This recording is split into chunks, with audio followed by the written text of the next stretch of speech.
everyone in Montreal is not a biologist or an engineer. You also have many people in the arts. The Cirque du Soleil is world famous. The Cirque du Soleil draws on a certain vein of humor that is found in Montreal. Just for Laughs is there as well. How is it that Montreal has this spirit?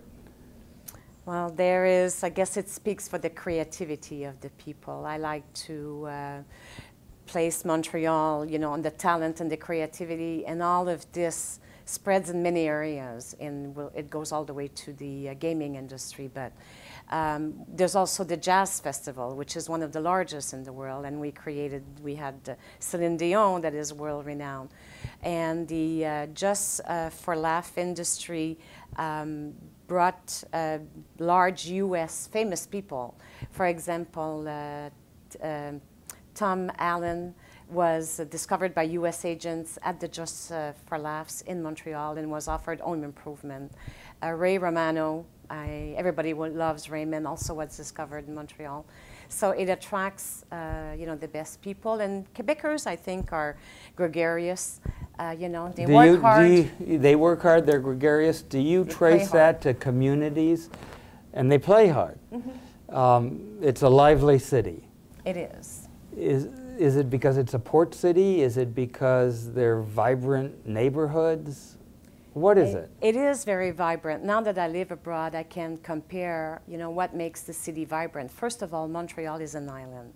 So it is limited by its boundaries. Everything is close together. So it has this soul, this spirit that you feel it when you're there. You feel it by bringing people together. The population's very diverse. Very. I mean, it could have the opposite effect. I mean, by bringing all these people from all over the world together so closely, you might have a negative response. But here it's very positive and very lively. It has been, and people enjoy each other's culture, restaurants. You know, per capita, I think we have the most restaurants, once again, the city of Montreal. There's 2,400 of them, and people just love to go out and eat. There are 80 languages spoken, so it makes it for diversity and creativity. What about the street actors? Are they part of a circus tradition? Where do they come from?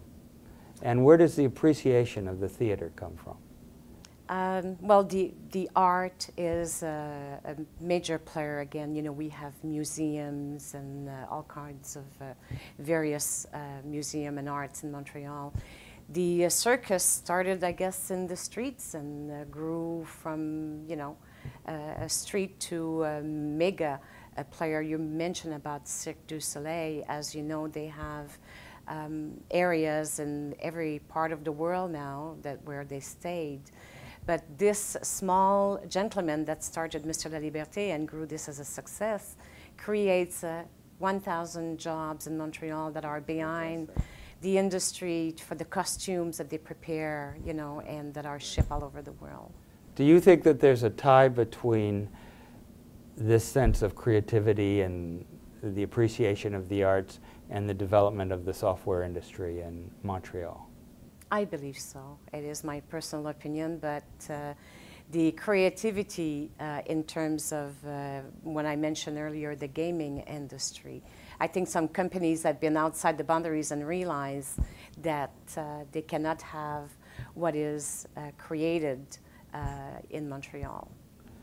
Are there any particular facets of the software industry that are doing particularly well? All of them are. I mean, the IT, for example, we have a major player, CGI, that is right here in Atlanta and major part of the world that have, you know, information technology support. The video gaming industry is booming, huge player like Ubisoft, Electronic Arts. Of course, they are known because they produce the videos that people know about, the successes.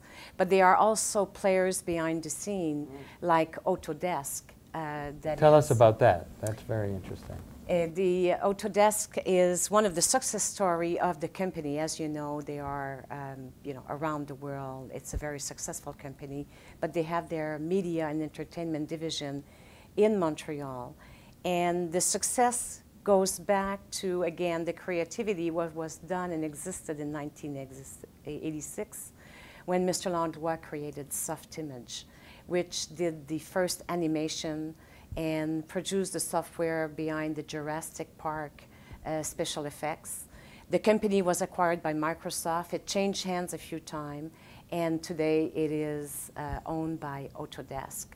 And Autodesk is behind probably 80% of all movies, special effects, animation that's being done. They have their IP on it.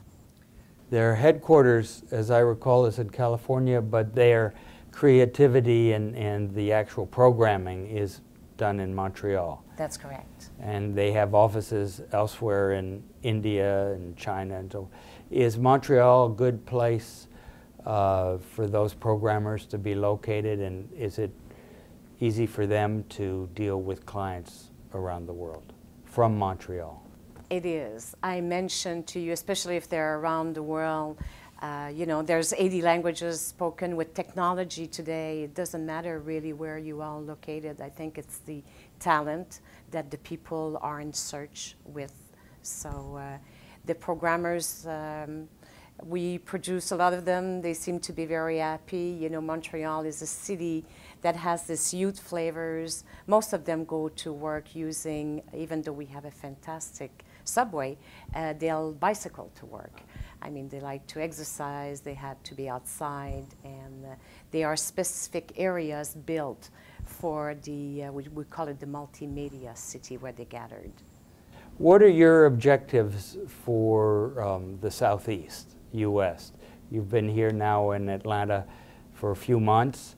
What do you hope will happen in terms of connecting the Southeast and Montreal?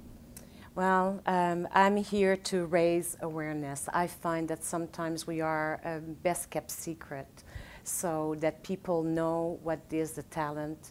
You know, if they're going to look to expand elsewhere, why not look north past the 49 parallel, you know, the same time zone, and, you know, we speak the same languages, and it makes it a lot easier. And I find that people need to find out what's out there, so this is why I'm here.